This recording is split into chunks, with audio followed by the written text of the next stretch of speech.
예, 반갑습니다. 이번 세션의 자장을 맡은 충남대학교 김용주입니다. 반갑습니다. 예, 이번 세션은 방금 소개하신 것처럼 혁신기술로 변화하는 농업 중에서 어떻게 보면 가장 큰 변화라고 할 수 있습니다. 그래서 최근에 가장 많이 개발하고 있는 자율주행 그리고 로봇 기술이 여는 새로운 농업에 대해서 토론을 하는 자리를 갖도록 하겠습니다. 여러분들 뭐 다 알고 계시지만 최근에 여러 가지 뭐 기후 변화, 그 다음에 여러 가지 환경 문제에 의해서 계속적으로 농업 생산량은 감소하고 있습니다. 또한 농촌에 가보면 모든 농민들이 대부분 다 이제 고령화된 분들이 많이 계시기 때문에 농촌의 노동력 부족 문제, 그 다음에 농업의 생산력 부족 문제는 계속적으로 심화될 것으로 지금 예상을 하고 있습니다. 그래서 우리는 저희가 뭐 여러 가지 포럼이나 어떤 연구 결과를 보면 이제는 식량 부족, 그 다음에 식량 안보라는 이런 것들을 해결해야 되는 이런 현실을 직면하고 있습니다. 오늘 저희가 토론할 주제는 자율주행 기술하고 그 다음에 로봇 기술입니다. 그래서 저희가 생각했을 때는 자율주행 기술과 로봇 기술이 앞으로 이러한 식량 부족 문제, 그 다음에 식량 안보를 해결할 수 있는 하나의 솔루션이라고 생각을 하고 있고요. 오늘은 이 주제에 대해서 여기 계신 그 기업의 임원분들과 함께 어떻게 하면 우리가 이런 식량 부족 문제를 자율주행 기술과 로봇 기술로 풀어갈 수 있는지를 토론하는 자리를 갖도록 하겠습니다. 우선 시작에 앞서서 오늘 참석하신 연사분들을 소개시켜 드리도록 하겠습니다. 오늘 연사분들은 모두 국내 농업기계 기업에서 임원으로 재직하고 계시고 또 자율주행과 로봇 기술을 개발을 담당하고 계십니다. 그래서 순서대로 소개를 시켜드리고요. 우선 LS 엠트론 트랙터 연구소장이신 이영구 상무님 참석하셨습니다. 예. 다음은 주식회사 대동의 미래사업 추진실장이신 간병호 상무님 참석하셨습니다. 마지막으로 TIM 그룹의 연구소장이신 장한기 전무님을 연사로 모셨습니다. 그럼 지금부터 자율주행과 로봇이 여는 새로운 농업, 앞으로 어떤 농민들이 그리고 앞으로 어떤 농기계들이 나올지에 대해서 토론을 하는 시간을 갖도록 하겠습니다. 여기 참석을 지금 온라인으로 해주신 분들이 많은 걸로 알고 있는데요. 온라인으로 참석하신 분들은 채팅창에 질문을 올려주시면 토론 후반부에 제가 질문을 보고 질의응답을 연사분들께 드리도록 하겠습니다. 자, 그럼 지금부터 토론을 시작하도록 하겠습니다.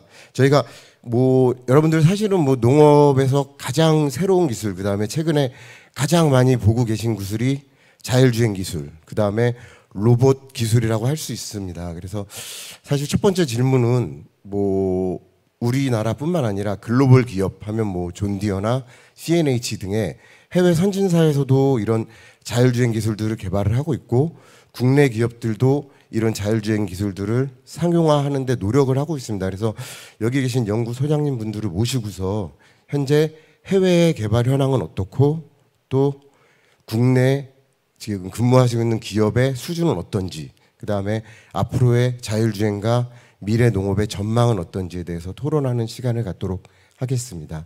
우선 LSM 토론의 이영구 상무님부터 질문에 대한 간단한 답 부탁드립니다. 네, 기회가 주어졌으니까 간단하기보다는 제가 아는 수준에서 좀 말씀을 좀 드리겠습니다. 그 자율주행이라는 것은 사실은 자동차에서는 이미 여러분들이 가지고 오신 자동차에도 크루즈, 스마트 크루즈 이래가지고 아마 대부분 달려 있거나 사용을 하고 계신 걸로 알고 있어요. 근데 이제 농기계의 대표적인 농기계가 이제 트랙터죠. 트랙터에 이 기술이 도입된 거는 자료를 찾아보니까 한 20년 정도 되었더라고요. 2002년도에 이 농기계 업체의 글로벌 1위인 그 존디어라는 업체에서 오토트랙이라는 이름으로 상용화 출시를 한 게 시초인 것 같습니다. 근데 이제 아시다시피 그 선진국의 농업은 사실 저희 나라에서는 농업보다 굉장히 대규모예요. 그래서 그 굉장히 넓은 예를 들면 옥수수밭, 그다음에 면화밭 이런 데서 그 200마력 이상의 그 대형 트랙터를 가지고 대형 경작지에서 농업을 하게 되는데요. 제가 듣기로는 이제 그 GPS라고 하는 그 위성 신호를 통해서 자기 위치를 상대적으로 파악할 수 있는 이러한 그 센서 테크놀로지가 개발되면서 처음에는 어떻게 이용했었냐면요. 자율주행을 이용한 게 아니고 여러분들 이제 인터스텔라라는 영화에 보면은 그 굉장히 넓은 옥수수밭이 나오죠. 그래서 영화에 자주 보면 옥수수밭 안에 들어가면 어디가 누가 있는지 찾지 못할 정도. 자기 땅이지만은 자기 위치가 어딘지 모를 정도고 작업을 어디를 했고 어디를 안 했는지 모를 정도로 이제 광활하거든요. 농경지가. 그래서 자기 위치를 상대적인 위치를 자기 농장에서 어디에 있는지를 파악하기 위한 GPS 신호를 통해서 뭐 그런 용도로 처음에 이제 했다고 그래요. 자율주행이 아니고. 예를 들면 이제 그 베일 작업, 베일도로 이렇게 건초를 말아가지고 말아놓고 또 다음 이동해서 또 말고 이렇게 하는데 자기가 어디다가 베일을 말아놨는지를 모른다. 워낙 땅이 넓으니까. 그래서 이제 그 어디에 그 자기가 베일을 말아놨는지를 위치를 기억해서 나중에 베일 작업 끝나고 난 다음에 그걸 쭉 들어서 이제 싣고 가는 뭐 그런 용도로도 사용하고 그랬다고 그럽니다. 굉장히 실감이 안 났는데 사실은 제가 이제 그 미국에 있는 옥수수 농장을 한번 가본 적이 있었는데요. 거기서 이제 그 농부가 하는 얘기가 옥수수 농장의 규모가 최소한이 700에이커다. 700에이커보다 작으면은 뭐 우리말로 소작농 이렇게 얘기하는데요. 700에이커가 얼마쯤 되는 땅인가 계산을 해보니까 여의도 정도 되더라고요. 여의도. 그러니까 여의도 되는 땅에서 자기가 작업을 했는데 어디를 했고 안 했는지 모르겠다 할 때 이제 위치를 나타내는 시스템으로 처음에 출발했다고 생각이 됩니다. 이제 존 디어는 업계 1위답게 자기들이 그 팩토리 옵션 고객이 원하면 그러한 자율주행을 기능을 넣어서 판매하기도 하고요. 그다음에 이제 자신감을 얻어가지고 자기네 제품이 아니다 하더라도 다른 회사 제품이다 하더라도 손쉽게 자율주행을 구현할 수 있는 센서와 단말기와 그 핸들에 붙일 수 있는 모터 이런 것들을 키트로 해가지고 또 팔기도 합니다. 지금 뭐 그렇게 되어 있는 상황이고요.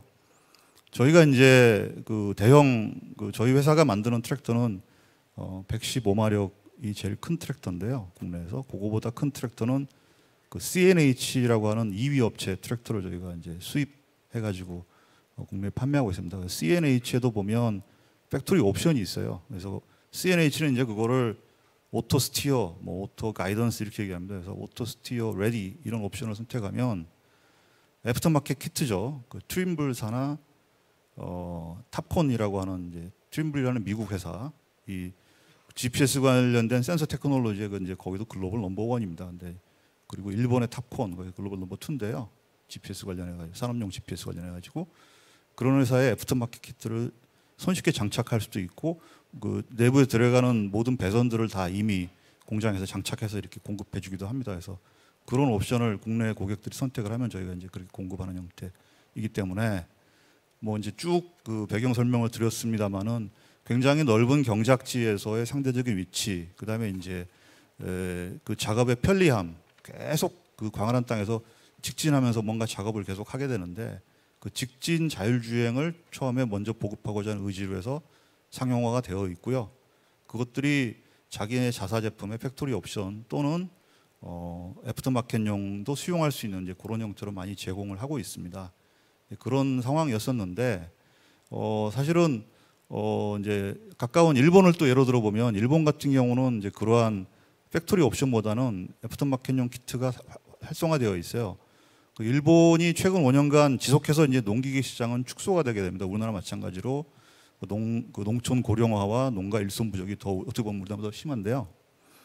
일본의 경우에 그 트랙터 시장을 예로 들면 한 3만 대에서 2만 대까지 많이 줄었습니다. 시장이. 근데 지금 말씀드리는 자율주행 그 애프터마켓 키트는 3,000에서 3,500대 정도 시장까지 급속하게 성장을 해가지고 이제 뭐 신규 그 트랙터 시장하고 숫자적으로 그냥 비교하면 거의 뭐 한 15에서 20% 정도의 침투율을 가지고 이게 활성화됐죠. 뭐 그 배경에는 지금 말씀드린 고령화에 따른 뭔가 그 자동화에 대한 그 농민들의 니즈도 있었고 또 정부에서 어떤 그 스마트 농기계에 대한 정책적 지원, 그다음에 그 금액도 보조를 해줍니다. 지자체에서 그 금액의 50%까지 지원해주는 형태로 이렇게 해서 이제 그렇게 시장을 형성했어요. 그래서 뭐 그런 일찌감치 좀 트렌드를 보고 저희 회사 같은 경우는 한 5년 전 정도에 자동차처럼 뭐 자율주행이 좀 농기계도 도입될 것 같다고 해서 선행 연구를 시작한 바가 있었고요. 작년 11월 달에 그 처음으로 이제 김해시에다가 저희가 그 2단계 자율주행, 2단계라는 게 직진하고 회전도 자동으로 되는 겁니다. 이렇게 생각했던 이유는 이제 뭐 여의도만한데 땅 농사지면은 이제 직진만 몇 킬로 할 텐데 우리나라는 뭐 아시다시피 이제 땅이 좁기 때문에 일정 부분 직진하고 또 회전도 해줘야 자동화의 개념이 들어갈 것 같아서 애초부터 이제 회전까지 넣어서 좀 해야 되겠다는 욕심을 가지고 했었고요. 그래서 이제 그렇게 1호기를 공급을 했고 아마 이제 그 우리 농촌진흥청에서 자율주행 관련된 이 로드맵을 기술적인 로드맵을 수립을 했습니다. 그래서 총 4단계로 되어 있는데요. 자율주행이라는 용어 엄밀하게 얘기하면 자율주행이라는 용어는 자동차에 쓰는 거죠. 주행이 목적이기 때문에. 근데 이제 농기계에서는 주행이 목적이 아니고 작업이 목적이니까 자율 작업 이렇게 명칭을 했고요. 그래서 공식적으로 자율 작업이 4단계가 있는데 1단계는 직진, 2단계는 회전하는 주행의 관점에서 보고 있고 3단계는 이제 장애물도 감지하고 작업성 안전 때문에 더 중요한 거는 이제 작업을 자동화한다는 거죠. 그 앞서 이제 교수님께서 자율주행과 로보틱스 그러는데 자율주행은 주행이고 로보틱스는 아마 작업을 자동화하고자 하는 개념일 겁니다. 근데 이제 그거를 통칭해가지고 자율작업 4단계라고 그러고 3단계가 작업을 자동화하는데 여전히 농민이 농기계의 그런 일련의 자동화된 작업을 감시하는 형태, 사람이 좀 필요한 거죠. 그리고 이제 마지막 4단계가 완전 무인화가 되겠죠. 주행과 작업이 자동화되면서 사람이 굳이 농기계에 승차하지 않아도 모든 작업이 일관되게 무인화될 수 있고 한 대가 아니고 여러 대가 동시 작업해가지고 획기적으로 생산성 올리는 이런 단계를 이제 4단계라고 보고 있는데요. 앞서 말씀드린 바와 같이 2단계 정도까지 저희가 이제 상용화를 했다고 말씀을 드릴 수가 있고 현재 올해는 그 청주시에 이제 기관 저희가 공공기관에 임대기계를 보급하는 형태로 해서 몇 대를 이제 연내까지 2.5단계 그러니까 직진과 회전이 되고 장애물도 감지하는 수준의 이런 것들을 지금 계약을 했고요. 또 다른 농협이나 공공기관 판매를 우선적으로 해가지고 이제 2.5단계 제품을 먼저 좀 보급을 하고 이렇게 저희가 이제 로드맵을 세운 이유가 상당히 지금 저희가 센서를 구비하거나 내부에 시스템 만드는데 비용이 많이 들어가서 일반 판매하기에는 농민이 구매하기에는 아직은 가격적인 부담이 굉장히 클 거다 그래가지고 내년도에 일반 판매를 계획을 하고 있는데 이제 가격을 어떻게 좀 낮출 것이냐라는 부분하고 앞서 말씀드린 바와 같이 이제 일본처럼 어떻게 좀 정부에 좀 잘 설득을 해서 어떤 형태로든지 좀 활성화할 수 있는 그 지원 정책을 좀 마련하는 게 좀 관건인 것 같습니다. 저희가 이제 지금 이제 B2B 형태의 기관 판매하는 거는 그래도 저희가 좀 비싸지만 이게 원가만 돼도 이제 그거를 공공기관에서 구매해가지고 이제 농민들한테 임대해주는 형태의 사업을 이제 하는 그런 부분에 있어서는 이제 초기 수요가 있어가지고 다행히 저희가 이제 상용화의 첫걸음을 내딛고 있는 이제 이런 상황입니다. 시간이 제가 얼마나 잡아먹었는지 모르겠지만 그냥 뭐 처음부터 끝까지 그냥 충분하게 좀 배경 설명을 일단은 드렸던 것 같습니다. 네, 이상입니다. 예, 감사합니다.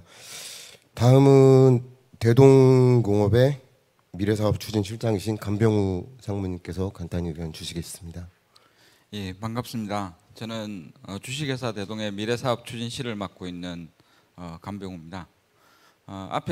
앞에서 LS 엠트론 이영구 상무님께서 전반적인 얘기를 해주셨기 때문에 아마 뭐 시장을 이해하고 있는 이해도는 거의 대동 소위 한글로 저도 이해하고 있습니다. 그래서 저도 조금 말씀을 드리자면 어쨌든 자율주행이라는 그 기술은 뭐 우리가 쉽게 자동차랑 비교할 수밖에 없는데 결국 자동차는 어디서부터 어디까지 사람을 안전하게 실어 나르기 위한 어떤 기술들이 개발됐습니다. 그래서 자율주행의 어떤 자동차의 기술로는 정밀 지도 기반 그리고 영상 인식 기술 이런 것들이 어떤 핵심인 거죠. 근데 농기계 쪽은 사실 조금 뭐 이름은 용어는 같이 쓸 수 있는데 그 기술을 만들어내는 방식은 조금 다르다고 생각합니다. 저희는 실제 그 트랙터가 들어가서 작업을 해야 되는데 그 작업하는 포장지가 일단 지도라는 개념이 없는 곳입니다. 그래서 첫 번째 기술이 먼저 작업할 구획을 정하고 그 구획 안에서 내가 어떻게 작업을 할 건지 어떤 경로를 만드는 기술이 1번입니다. 그래서 이게 자동차의 기술과 가장 다른 부분이라고 생각되고요. 두 번째는 레벨 4의 완전 무인화 단계를 가기 위해서는 앞에서 이영구 상무님 말씀하신 어떤 그 경로상에 있는 장애물들을 인지하는 기술들이 필요한데, 자동차의 경우는 통상 어떤 사람이라든지 차선이라든지 신호등, 앞 차량 뭐 이런 것들이 AI 기술을 통해서 인식하고 변별력을 고도화해가는 일이라면, 농기계 쪽은 실제 그런 것들은 포장지 내에 없습니다. 기껏해야 사람 정도가 있는 거고, 어떤 장애물인지 아닌지도 잘 모르는 그런 작물들을 구분해야 되고, 그리고 어떤 비료라든지 거름이라든지 이런 무더기류를 구분해야 되고, 그래서 조금 다른 류의 어떤 기술을 갖고서 자율주행을 연구를 진행하고 있습니다. 저희가 이제 다 마찬가지겠지만 자율주행을 어떤 뭐 자동차처럼 어떤 사람을 이동하기 위해서 이런 개념이 아니다 보니까 분명한 목적성을 갖고 있습니다. 그래서 자율주행은 단순히 어떤 사람을 편안하게 해준다는 차원도 있지만, 궁극적으로는 어떤 투입되는 비용을 줄이고 생산량을 극대화하기 위한 어떤 스마트 농업, 정밀 농업의 어떤 수단입니다. 그 정밀 농업을 시연하기 위한 액추에이터가 자율주행 농기계고 로봇인 거죠. 그래서 그렇게 보면 실제 이게 어떤 자동차처럼 마지막 기술의 어떤 개념이 아니고 정밀 농업의 다른 기술들과 결합돼서 그걸 실행하는 어떤 액추에이터라고 보시면 될 것 같습니다. 그래서 존 디어가 20년 전보다 더 전에 어떤 자율주행 기술을 연구를 시작했습니다. 아마 그 유사한 시점쯤에 농진청도 저희 자율주행 연구를 그 몇 년 뒤에 시작을 한 걸로 알고 있습니다. 물론 완전 무인의 개념보다는 원격에서 시작해서 무인화 단계 연구를 시작했고요. 국내 농기계 제조사들은 제가 알기로는 2010년 이후에 농기계 자율주행에 대한 연구들을 시작했고요. 저희도 2010년 13년쯤에 그 전기 트랙터 개발하면서 전기 트랙터의 어떤 그 원격 제어에서부터 시작을 했습니다. 그래서 역사적으로 보면 유럽이나 뭐 이쪽에 미국에 있는 선진사들이 20년도 전에 어떤 이런 기술들을 시작했고, 저희는 대략 한 10년 이내에 다들 시작해서 어떤 선진사와 저희 인터벌은 10년 이상 있다라고 봅니다. 그래서 현재 해외 제조사들이 갖고 있는 수준은, 양산하고 있는 수준은 앞에서 말을 빌어서 얘기를 드리자면 선회를 할 수 있는 단계까지는 양산을 하고 있습니다. 그리고 포장지 내에 작업을 할 수 있는 단계까지는 양산하고 있고요. 2019년 독일 그 아그리테카 전시회에 나온 거 보면 존 디어라든지 케이스, 그 CNH 그룹의 케이스 같은 경우는 완전히 운전석을 없애고 항공기의 그 조작 판넬처럼 만든 것도 있고요. 아예 탑승 공간을 없애서 완전 무인화를 준비하고 있는 연구 단계는 마지막 단계인 레벨 4를 하고 있습니다. 그러면 국내는 아직까지는 지금 연구하고 있는 게 레벨 2에서 레벨 3 단계 정도 사이가 연구가 되고 있고요. 실제 국내에 판매되는 제품은 이제 국내는 사실 저희만 유일하게 이제 직진 제품을 팔고 있는데요. 2019년도에 구보다가 저희 직진 이항기를 국내에 가져오면서 국내 자율주행 시장은 시작이 됐습니다. 그래서 총 저희 같은 경우는 2019년, 2020년 해서 약 한 300대 조금 모자라게 이항기가 판매가 됐고요. 실질적으로 이항기 같은 경우는 어떤 노동력 부족 문제를 해결할 수 있는 근본적인 어떤 수단이 될 수도 있고, 고령화 문제에 대한 어떤 작업의 난이도 이런 부분을 해결할 수 있는 수단이 되기 때문에 급격히 보급률이 올라가고 있습니다. 그리고 이제 트랙터 같은 경우는 조금 이항기와는 사실 결이 조금 다른 방향이긴 한데요. 실제 저희 같은 경우 올해 직진 트랙터가 지금 한 20대 정도 판매가 됐고요. 실제 이항기처럼 사람을 한 명 어떤 노동력을 그러니까 추가적으로 필요하지 않다라는 부분이 아니고, 완전히 작업을 어시스트하는 개념으로 들어가다 보니까 어떤 목적 부분이 조금 다른 부분이 있습니다. 하지만 이조차도 결국은 생산량하고 연결할 수밖에 없는 게 트랙터로 예를 들어서 어떤 콩 작업을 한다든지 어떤 비닐 피복 작업을 한다면 좀 긴 농 같은 경우는 사람이 어떤 목적지를 보고 가급적 똑바로 간다고 이렇게 가도 실제로 다 가서 이렇게 돌아보면 조금 삐뚤삐뚤하게 갈 수밖에 없거든요. 지형 자체가 평평한 아스팔트를 가는 것도 아니고 울퉁불퉁한 그 노면 조건들 때문에 삐뚤삐뚤할 수밖에 없는데 실제 직진 트랙터를 가지고 그 두둑을 형성하거나 피복 작업을 해보면 거의 똑바로 나옵니다. 그래서 한 1000평 정도를 두둑을 형성을 해보면 그 울퉁불퉁한 면 때문에 실제 몇 골이 더 나오고 덜 나오고의 상황들이 생깁니다. 그게 실제 수확량으로 연결되는 부분이고 물론 뭐 더 많이 심었기 때문에 더 많이 나오는 그런 부분이 있습니다. 그래서 분명히 일정 부분의 어떤 그 수확량이 증가하고 그게 어떤 매출로 연결된다고 생각을 합니다.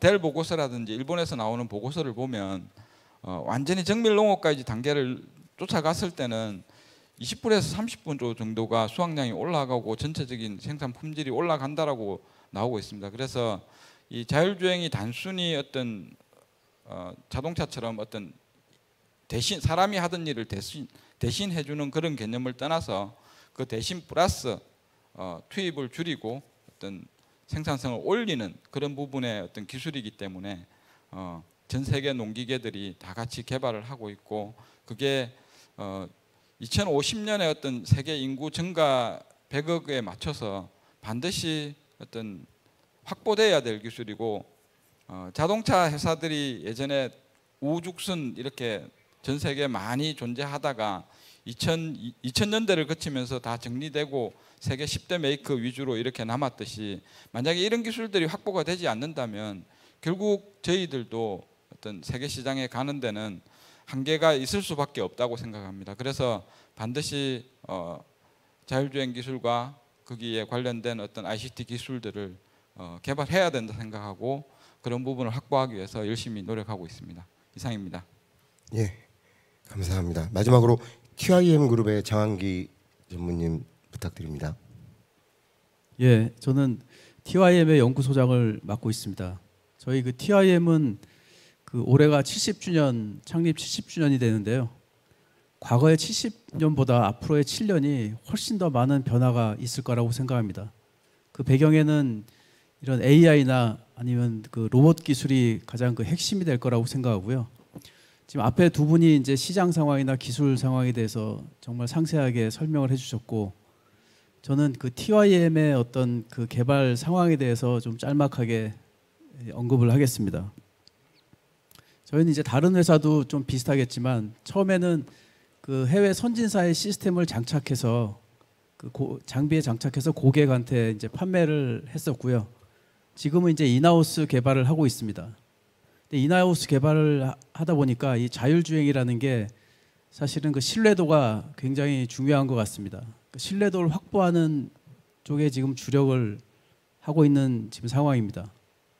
그 구글 자동차 같은 경우도 10년이 됐는데 아직도 테스트라고 연습을 하고 있는 것 같습니다. 그만큼 신뢰도가 이제 중요하다는 얘기겠죠. 그래서 이 농기계는 그 자동차의 어떤 주행 환경보다는 조금 단순해서 시간은 좀 짧게 걸릴지 모르겠지만 저희들이 이제 인하우스 개발하는 데 있어서 그 신뢰도를 높이기 위해서 데이터를 축적하고 테스트를 열심히 하고 있습니다. 저희가 대동이나 LS보다 좀 늦게 시작했는데 내년이면은 이제 저희들이 내부적으로 개발한 시스템을 출시할 수 있을 것으로 생각을 합니다. 저는 좀 이걸로 짤막하게 마무리하겠습니다. 예, 감사합니다. 지금 뭐 다 좋으신 얘기 많이 해주셨는데요. 정리를 해보면 저희가 자율주행하면 보통 일반 분들은 자동차의 자율주행, 뭐 자동차가 혼자 가는 것들 이렇게 생각을 하고 계신 분들이 많은 것 같습니다. 근데 사실은 농기계에서도 뭐 자율주행에 대한 연구가 아주 오랫동안 진행이 됐고요. 아까 뭐 말씀 많이 하셨지만 존디어나 이런 글로벌 기업들에서는 아주 오래전부터 자율주행에 대한 기술들을 개발을 하고 있습니다. 그리고 저희 기업들도 지금 열심히 개발을 하고 있고요. 정리를 해보면 뭐 자율주행 기술과 농업은 자율주행 플러스 나아가서 로보틱스, 즉 자율 작업까지도 필요한 더 어려운 기술이라는 얘기를 좀 해주신 것 같고요. 또 정리를 하면 글로벌 기업이 하고 있는 반면에 우리 기업들도 멀지 않아 자율주행 농기계 그리고 로봇 기술이 적용된 농기계를 곧 생산을 한다고 얘기를 해주신 것 같습니다. 그래서 저희가 뭐 이 포럼에서 이렇게 얘기가 됐지만 아마 멀지 않아 저희가 이제 논을 가다 보면 혼자 작업하는 그런 농기계들을 만날 날이 얼마 되지 않은 것 같습니다. 예. 다음은 그 다음 주제로 넘어가도록 하겠습니다. 우리가 아까 앞서 뭐 간병호 실장님도 얘기하셨지만 우리 농업의 어떤 자율주행 기술, 로보틱스 기술은 어떤 최종 목적지가 아닌 어떤 수단이라고 얘기를 하셨습니다. 그래서 저도 거기에 맞춰서 질문을 드리면 우리가 농업하면 좀 노동 집약적이고 좀 생산하는데 많이 힘들다 아니면 열악하다라는 그런 인식들이 있는데요. 이런 자율주행 농기계 그다음에 이제 로보틱스 기술들이 개발이 되면 앞으로의 미래 농업은 어떻게 변화가 될 것인지 미래 농업의 우리 농업의 미래상은 어떤지에 대해서 설명 좀 부탁드렸으면 좋겠습니다. 그래서 대답은 저희 똑같은 순서로 이영구 상무님부터 부탁드리겠습니다. 네, 그 농업의 미래상 하면 좀 너무 거창하고요. 이제 앞서 좀 언급이 있었습니다만은 이제 자율주행, 뭐 저는 이제 농기계에서는 자율 작업이라고 명칭을 하고 싶은데요. 그 좀 저 디테일하게 말씀을 드리면 직진을 그러니까 자동차처럼 정해진 차선에 어떤 기준선이 없는 상태에서 이제 이런 것들이 도입되면 어떤 효과가 있냐면요. 그 아무리 숙련된 그 농민이 이제 트랙터를 가지고 작업을 하더라도 기준점이 없기 때문에 아까도 그런 얘기가 있었습니다만은 이게 정밀하게 직진 경로를 만들어내지 못합니다. 그러니까 밭작업을 예로 들면 쭉 골수를 만들어내는데요. 작물을 심기 위해서 이게 이제 정확하게 직진이 안 나오면 자기가 작물을 심을 수 있는 골, 그러니까 두둑의 개수가 많이 못 나오죠. 근데 이제 저희가 실험을 해보면 어쨌든 이러한 그 정밀한 그 RTK GPS라고 합니다. 정밀도가 센티미터 단위 정밀도를 가지고 있고 그거를 이제 트랙터에 잘 접목을 하면 실제로 작업기를 달고 작업을 해도 뭐 한 7cm 이내 정밀도를 가지게 되면서 아무리 숙련된 농부가 작업하는 것보다도 한 8에서 10% 정도 그 고를 더 형성할 수가 있습니다. 밭 작업할 때. 그래서 이 직진 그 주행이라는 게 그 운전에 신경을 써도 안 되기 때문에 이제 편리하다 그런 개념이 아니고요. 실제로 정밀 농업이 가능하게 하는 가장 첫 단추고요. 이게 그 자율주행 농기계가 그 직진 작업 시에 정밀한 그 경로를 생성해서 농작물의 생산량을 연구에 의하면 8% 정도 더 뽑아낼 수 있다. 이제 이런 연구가 있습니다. 농민의 피로도 저감하는 것은 당연하고요. 그 다음에 그 숙련된 농부가 작업하는 것보다 작업 시간도 실제로 17% 정도 더 빠르게 끝냅니다. 그러니까 이제 뭐 쭉 직진 경로를 정밀하게 생성을 하고 뭐 끝에서 이렇게 이제 선회하는 부분도 이제 자동으로 해주니까요. 그렇게 하게 되면 끝내는데 저희가 이제 테스트해 보면 필드에서 작업하는 거는 사실은 해가 떠 있는 주간에밖에 작업을 못 하지 않습니까? 봐야 되니까 눈으로 사람이.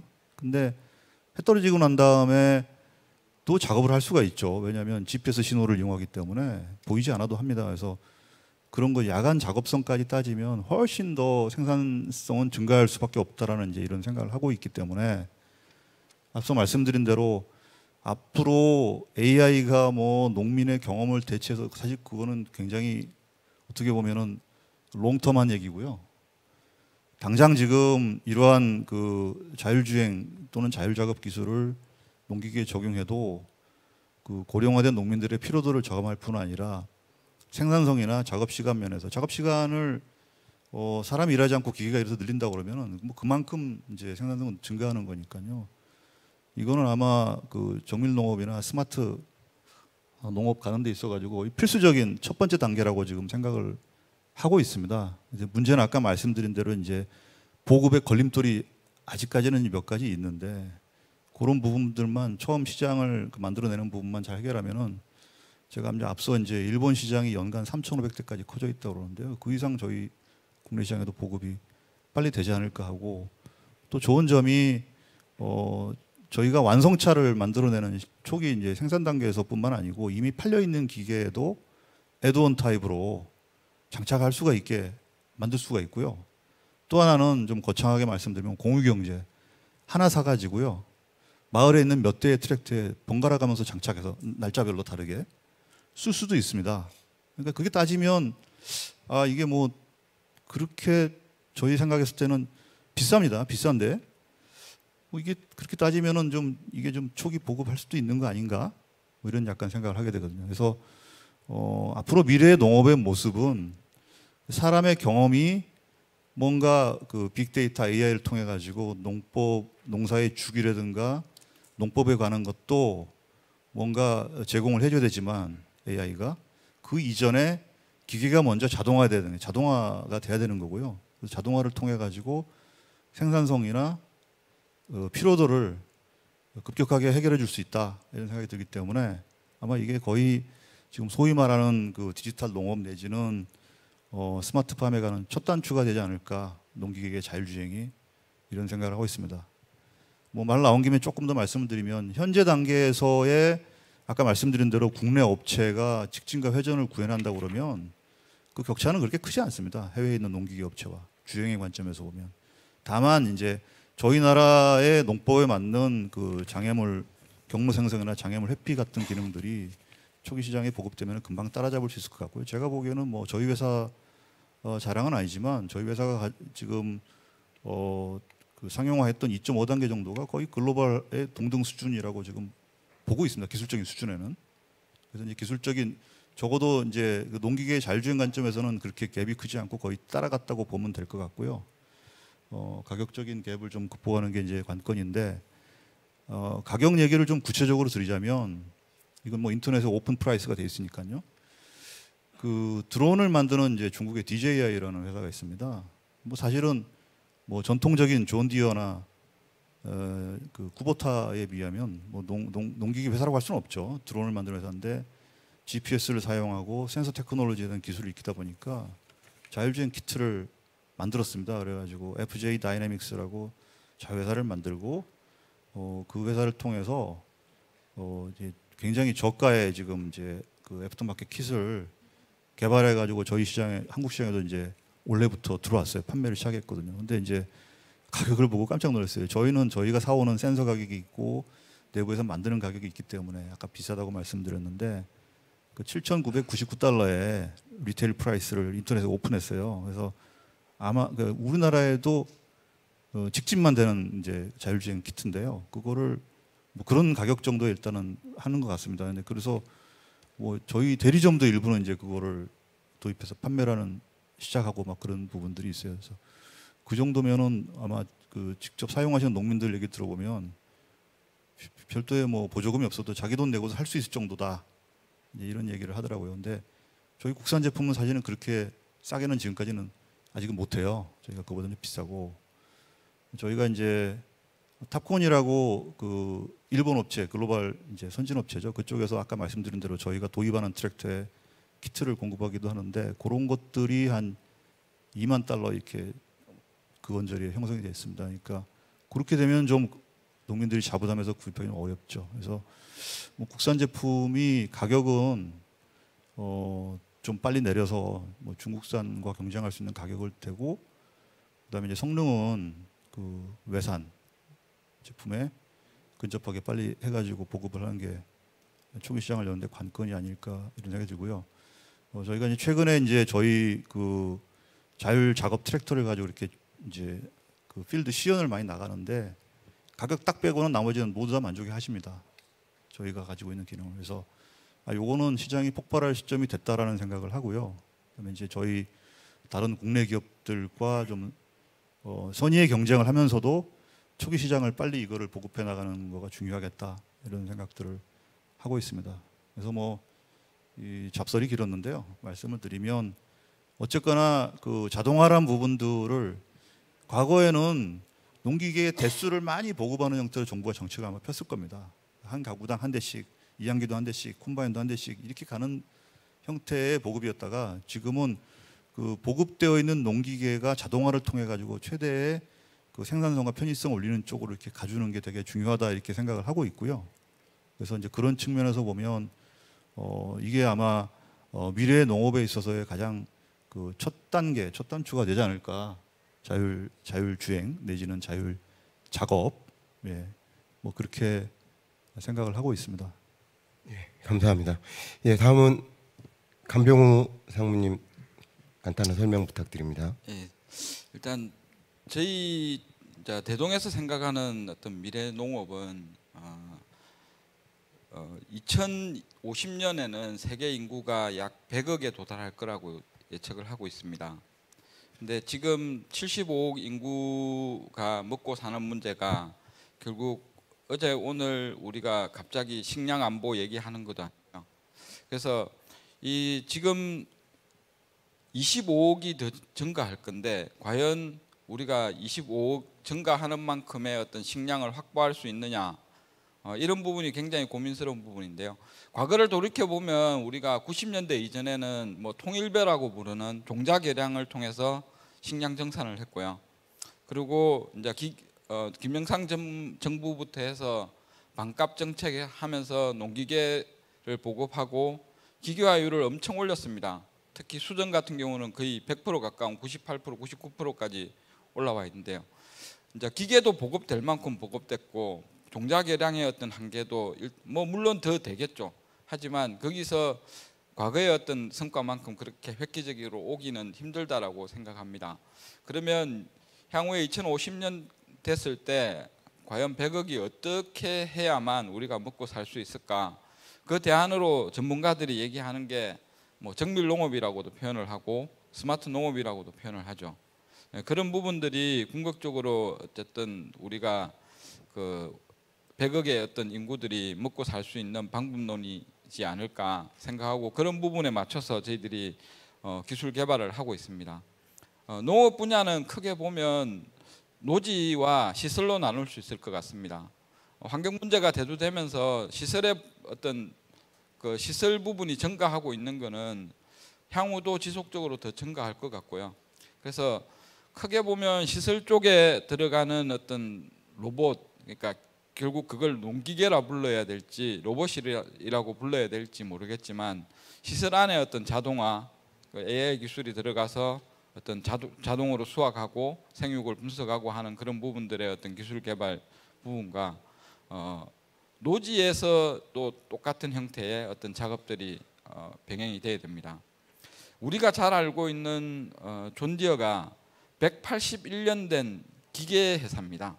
그 기계 회사가 요즘 뭘 하고 있냐면 AI 스타트업을 그 블루베리 테크놀로지라 해서 AI 스타트업을 인수했죠. 그리고 GNS 업체인 나보컴도 인수했고 소프트웨어 회사 DM2K도 인수했고 클라우딩 컴퓨팅 회사도 인수하고 완전히 이 그런거리가 기계 회사가 아닙니다. 왜 얘들이 이러고 있을까요? 결국은 얘들도 어떤 농기계를 만들어서 더 이상의 어떤 수익 모델로 가기는 힘들다라고 판단하는 거죠. 그래서 결국 농민들한테 팔아야 될 거는 당연히 기계도 팔아야죠. 제조 기반의 회사니까 기계를 팔되 그 기계를 가지고 어떤 농사를 짓는 우리가 이제 쉽게 표현하는 솔루션이라 그러죠. 어떤 농사를 짓는 방법과 수확량을 더 늘릴 수 있는 방법을 팔겠다고 합니다. 그래서 그게 어떤 자율주행도 하나의 수단이고 다양한 어떤 자극기들과 연결해서 어떤 별량 시비, 별량 방제의 어떤 기술들이 접목된 그런 자극기들과 거기에 들어가는 솔루션들을 제공하면서 얘들이 수익 모델을 만들고 있습니다. 결국 이런 것들이 존디어 차원에서는 어떤 회사의 그 지속 성장 그리고 어떤 존재 가치로 분명히 남을 겁니다. 그리고 이게 어떤 사회적으로 기여하는 부분은 생산량이 극대화로 이어져서 결국은 100억이 됐을 때도 존 디어가 제시하는 어떤 농법으로 인도어와 아웃도어의 어떤 농사를 지었을 때는 생산량이 그만큼 늘어날 수 있다라고 얘들이 보장을 하니까요. 그래서 결국 그런 어떤 해결책을 뭐 존 디어가 갖고 있는 방법처럼 저희들도 국내의 어떤 농법에 맞는 그런 농진청에서도 많은 연구를 하고 있지만 결국 사업화 부분이 이루어져야 된다 생각하고요. 저희 같은 경우는 실제 우리가 얘기하는 데이터라는 부분을 지금까지는 사실 모아본 적이 없었습니다. 그러니까 작년 후반부터 해서 저희가 이제 데이터를 농업의 데이터를 좀 수집을 해야겠다 해서 준비를 해서 올해 전주기에 걸쳐서 농업의 데이터를 수집을 했습니다.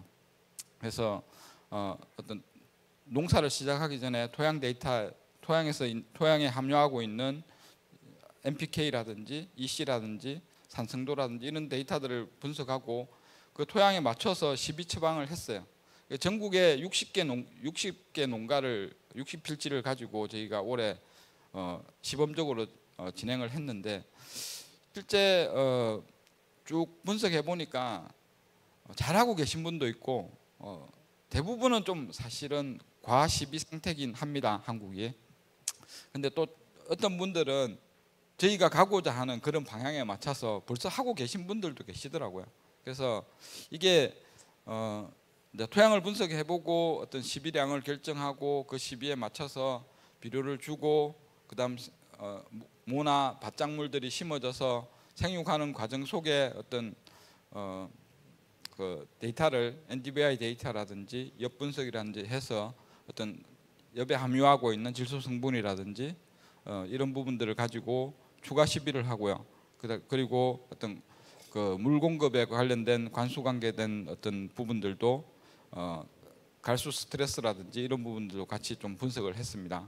결국 그것들이 마지막에 현재 지금 진행되고 있는데 어떤 최종 결과물은 수확입니다. 그게 수확으로 어떻게 이어지느냐, 농민분들이 과거에 갖고 있던 관행적인 농법으로 어떤 얻었던 결과물과 얼마나 다르게 나타날까, 그게 사실 관건이고요.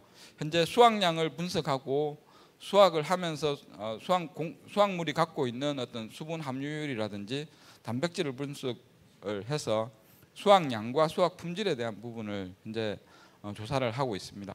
그래서 물론 뭐 이게 농업이라는 게 어떤 뭐 기계 산업처럼 뭐 오늘 하고 내일 하고 이럴 게 아니다 보니까 1년이 사실은 노지에서는 전주기입니다. 1년에 2번 할 수 없는 그런 특성들 때문에, 그리고 할 때마다 다 새로운 또 조건으로 바뀌고, 그래서 지금 어떤 한 주기의 데이터를 가지고 내년에는 이제 본격적으로 좀 시작을 해보려고 하는데요.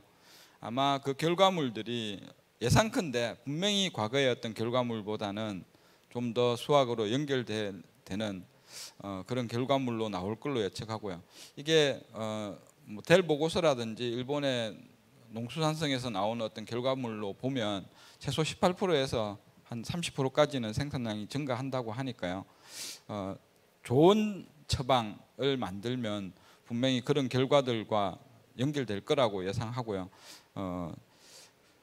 한 10년 이내에 이런 그 우리가 지금 스마트팜, 그러니까 시설이라고 부르는 스마트팜에서 하고 있는, 여기 아까 보니까 팜메이트도 와 계시던데 그쪽에서 하고 있는 어떤 기술들이나 노지에서 하고 있는 기술들이 근본적인 맥이 다르지는 않거든요. 그런 기술들이 다 노지로 나올 거고, 어떻게 구현되느냐, 구현되는 액추에이터와 어떤 방식들이 조금 다를 뿐이지, 그런 기술들이 노지로 나와서 실제 노지의 어떤 생산량을 시설의 생산량처럼 끌어 올려서 전체적으로 어떤 식량 안보를 확보하는, 각 국가에서도 그렇게 어떤 식량 안보 차원에서 그런 단계로 가지 않을까, 저는 그렇게 생각합니다. 이상입니다. 예, 감사합니다. 마지막으로 TYM의 장항기 전무님 부탁드립니다. 예, 저희 그 TYM은 그 농기계 회사입니다. 그렇기 때문에 지금 뭐 자율주행이나 아니면 로봇 기술 이런 것들이 초미의 관심사인 거는 맞습니다.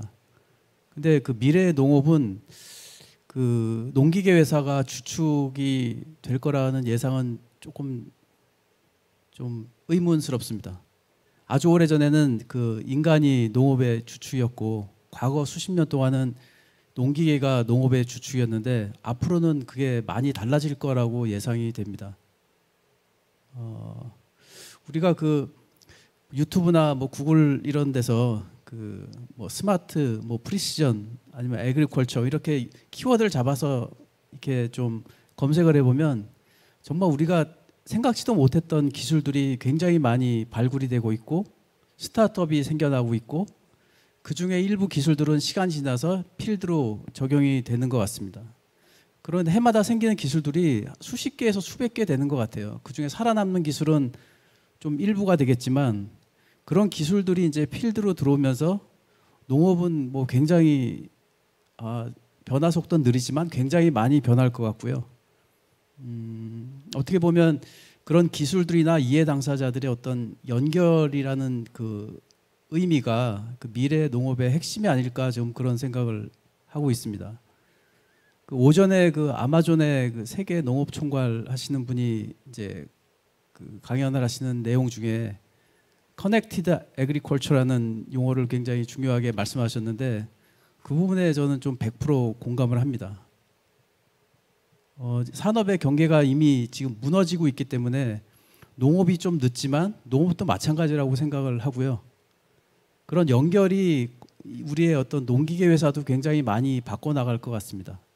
지금 그 농기계 회사는 주로 이해 당사자들이 고객들, 딜러들, 그다음에 지원금을 주신 이제 정부기관, 주로 이제 이해 당사자들이 그렇게 구성이 돼 있는데 앞으로는 진짜 그런 그 뭐 종묘 회사가 됐던 아니면 뭐 제초제 회사가 됐건 뭐 농민이 됐건 아니면 정부기관이 됐건 아니면 유통회사가 됐건 아니면 그 농작물을 소비하는 일반 국민이 됐건 모든 그 이해 당사자들이 다 연결이 자연스럽게 될 것 같고요. 그 연결 속에서 새로운 가치가 많이 발굴될 것 같습니다. 그래서 농기계 회사도 지금 조금 전에 말씀하신 그 존 디어나 뭐 이런 회사들이 여러 스타트업들을 인수한다 그랬는데 그런 것도 아마 그런 맥락에서 좀 이해가 되고요. 그래서 농기계 회사는 앞으로 어떤 길을 찾아가야 될지에 대해서 좀 많은 고민을 해야 될 거고 그 고민에 따라서 좀 우리의 길들이 정해지지 않을까 좀 그렇게 생각합니다. 그런 모습들이 좀 미래의 농업의 모습이 아닌가 그렇게 생각합니다. 이상입니다. 예, 감사합니다. 지금 저희 뭐 세션 시간이 이제 많이 흘러가고 있는데요. 사실 저희가 뭐 준비한 질문은 몇 개 안 되지만 이런 생각을 해봤습니다. 사실 여기 계신 이제 뭐 기업의 연구소장님들이 어떻게 보면 국내에서 자율주행 농기계, 그다음에 로봇 농기계를 가장 많이 아시는 분들이고요. 그래서 아마 가장 국내 최고의 전문가를 모셨기 때문에 사실 저희가 세션 시간을 1시간 받았지만 1시간이 아닌 뭐 오늘 하루 왼종일 토론을 해도 시간이 모자랄 정도로 많은 내용들이 지금 왔다 갔다 하고 있는 것 같습니다. 그래서 저희가 일단은 여기서 좀 줄이고요. 사실 질문도 지금 제가 예상컨대 이제 보통 이제 이런 좌장을 맡으면 질문이 많지가 않아서 걱정을 했는데 지금 질문이 아주 많이 들어오고 있습니다. 그래서 이상 저희가 준비한 토론을 좀 마치고요. 저희가 질의응답을 통해서 지금 방청객의 질문을 통해서 더 많은 것들을 좀 토론을 하도록 하겠습니다. 저희가 질문이 지금 7개가 들어온 관계로 제가 준비한 질문하고 가장 유사한 일단 그 7번째 질문, 현재 국내에서 영세농이 대다수인데 이 자율주행 기술이 상용화가 되려면 이게 고가지 않냐, 그러니까 가격이 비싸기 때문에 어떻게 하면 이런 것들을 보급을 잘 할 수 있는지, 특히 이런 관련 정책이 있는지 이런 것들에 대한 어떤 의견이 좀 궁금하다고 하셨습니다. 그래서 이 부분은 이영거 상무님부터 좀 답을 주시면 좋을 것 같습니다.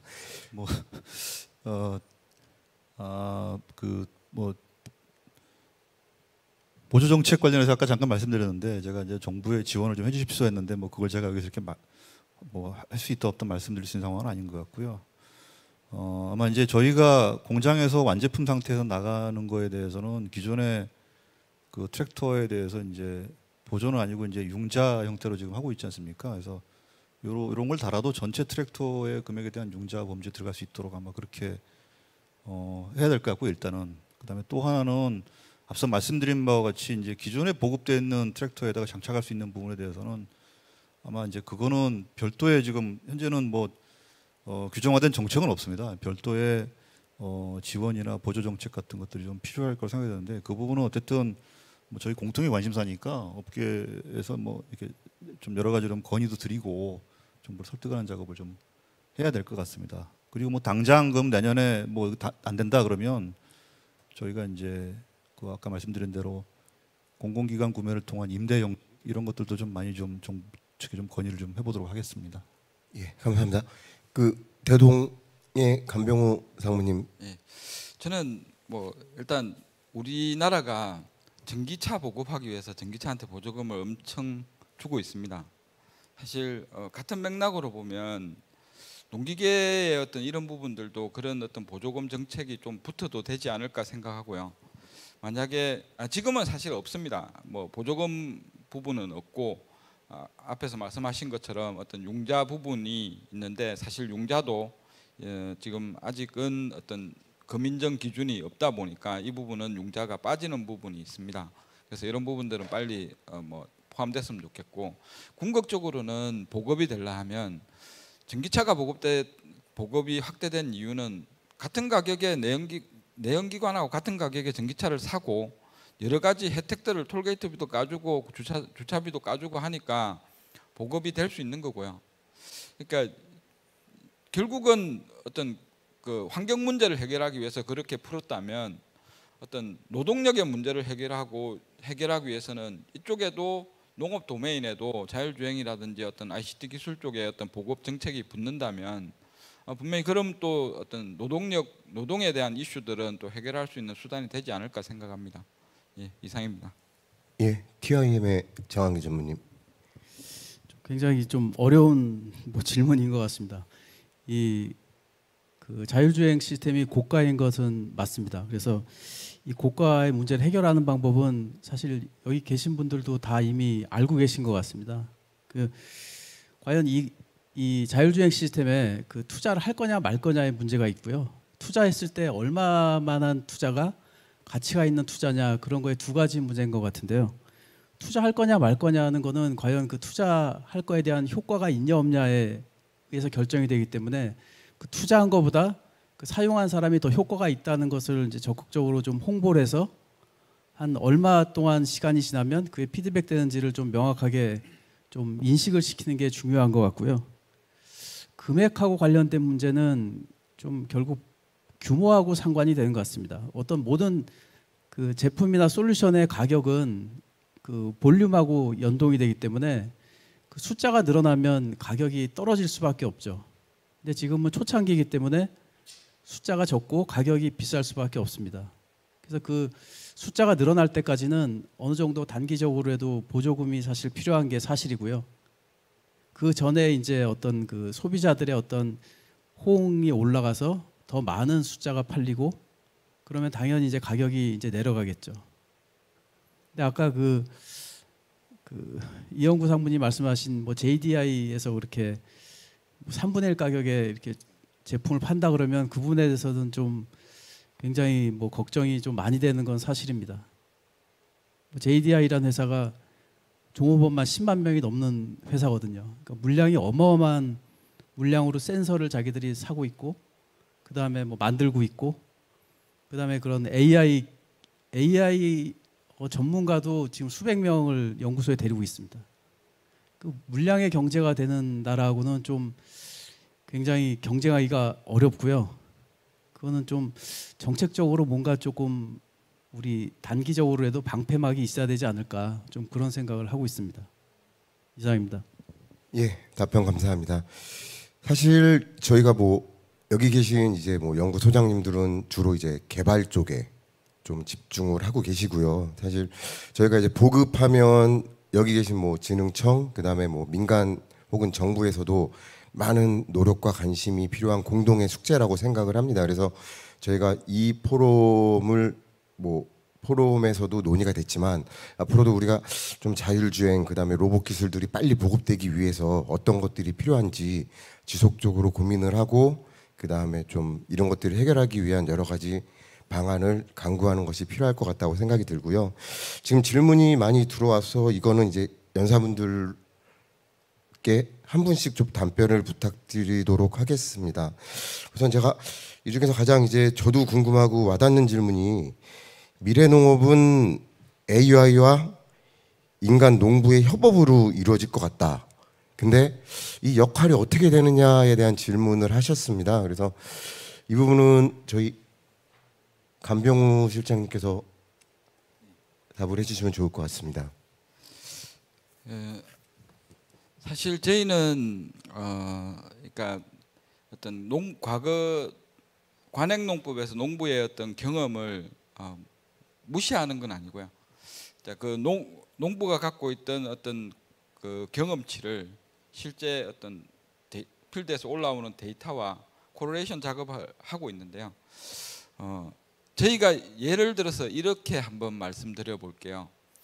올해 이제 생육 과정에 추가 비료를 이렇게 이제 처방을 하는 과정이 있었습니다. 근데 저희는 이제 데이터 기반으로 그분께 20포대가 들어가면 될 것 같아요라고 제안을 드렸고요. 그래서 실제 그분은 또 그 땅에 매년 23포대씩 쓰셨어요. 그래서 20포대를 일단 처방대로 처방을 하셨어요. 20포대를 처방하고 나니 본인이 봤을 때는 잎의 색깔이 좀 옅어요. 그래서 본인은 3포대를 더 넣어야겠다는 거예요. 그래서 일단 뭐 본인의 땅이시고 하니까 일단 좀 만류는 했지만 결국은 3포대를 더 넣으셨어요. 그래서 이제 만족하는 색깔로 오신 거죠. 이제 실제 보면 데이터의 어떤 상황과 관행적으로 본인이 농사 지었던 그 농법은 갭이 분명히 있습니다. 그래서 이 협업은 분명히 필요합니다. 데이터가 100% 맞다라고 얘기할 수도 없고 관행적으로 하신 그 부분이 100% 맞다라고 할 수도 없습니다. 그러니까 농진청이라든지 이런 데서 많은 연구를 해놓은 그 데이터베이스로 저희들이 찾아보면 데이터 기준으로 보면 충분할 것 같은데 어떤 이렇게 관행적으로 하던 그 기준으로 보면 좀 많이 부족하고 많이 부족하니 불안하고 뭐 이런 상황들인 거죠. 그래서 이런 사이클들이 몇 번 돌다 보면 데이터들이 계속 쌓이다 보면 어떤 중간에 어떤 위치가 그러니까 관행의 어떤 값들과 데이터의 값들이 잘 조화되는 어떤 콜레레이션된 값들이 나오지 않을까 생각하고요. 그런 부분들이 어떤 협업이라면 협업일 것 같은데 실제 그 협동 로봇처럼 서로 같이 일을 하고 뭐 이런 개념은 사실 아닌 것 같고요. 철저히 농부는 관제의 개념으로 갈 거고요. 향후 어떤 그 액추에이터의 역할이 완전히 무인화 단계로 가게 되면 농부들은 집에서 어떤 그 관제센터처럼 차량을 운영을 하고 올라온 데이터를 가지고 그 기반으로 어떤 처방을 하고 그래서 이렇게 협업이 이루어지는 거지 우리 그 산업 현장에 있는 협동 로봇처럼 서로 일을 반씩 나눠서 아니면 힘든 건 로봇이 하고 쉬운 거는 사람이 하고 이런 개념은 조금 아닐 것 같습니다.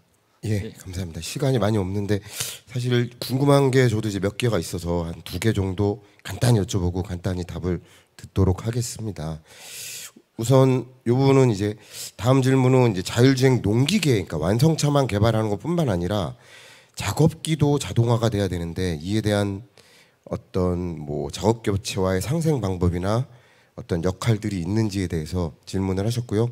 이 부분은 이영구 상무님께서 간단히 답 부탁드립니다. 예, 그 뭐 영업 비밀인데요. 사실은 예, 저희가 앞서 말씀드렸듯이 자율 작업이라고 이제 명칭을 지었기 때문에 지금은 이제 주행 단계 R&D 마무리 짓고요. 내년에는 밭작업 관련해 가지고 이제 그 파종하고 수확 단계에서 그 특정 작물에 대해서 지금까지는 앞서 말씀하신 대로 이제 관행 농법이죠. 농부가 자기 경험에 의해서 이제 하고 있는 부분들을 작업기 업체하고 말씀 좀 드리기는 그렇고요.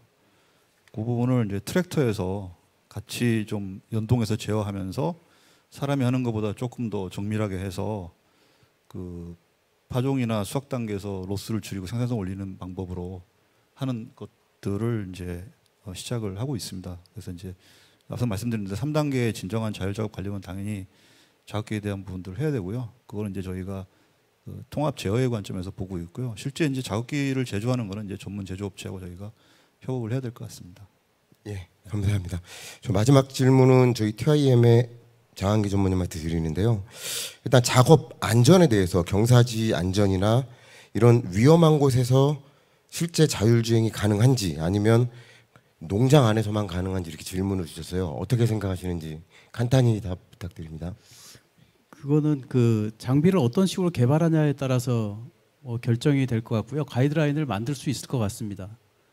이 땅을 이렇게 위로 이제 움직이는 어떤 장비 같은 경우는 아주 간헐적으로 땅이 이렇게 좀 함몰되거나 무너지거나 뭐 이러면서 안전에 문제가 생길 수도 있고요. 딱딱한 땅에서는 뭐 당연히 안전을 뭐 확보할 수 있는 각도라든가 작업기가 이제 그 견딜 수 있는 뭐 각도나 이런 게 있는데 그 일반 토질에 따라서 그런 게 달라질 수 있기 때문에 아마 그 인공지능 기술이 더 발달하면 토질에 대한 분석도 자율적으로 해서 어느 정도 이제 상태면 안전하다 이런 거를 판단할 수 있는 그런 작업기 개발이 충분히 가능하지 않을까 그렇게 생각합니다. 예, 감사합니다. 사실 시간이 지금 거의 다 돼갔고요. 사실 뭐 많은 얘기들이 오갔지만 오늘 세션을 통해서 알 수 있는 가장 큰 사실이 있는 것 같습니다. 저희가 생각했던 자율주행 농기계, 그 다음에 로봇 농기계가 곧 우리에게 온다. 우리는 곧 자율 농기계와 함께 그러니까 농사를 지을, 농업 생산을 할 시기가 올 거라는 거는 저희가 분명히 알 수 있는 것 같고요. 우리한 로봇 농기계들이 우리에게 왔을 때 우리가 이것들을 좀 더 빠르게 보급하고 어떻게 활용할지에 대한 이런 방안들은 지속적으로 좀 고민을 해봐야 될 주제인 것 같습니다. 그럼 이상 시간이 다 돼서 뭐 세션을 마치도록 하고요. 참여해주신 연사분들 그리고 방청객분들께 감사 인사드립니다. 감사합니다.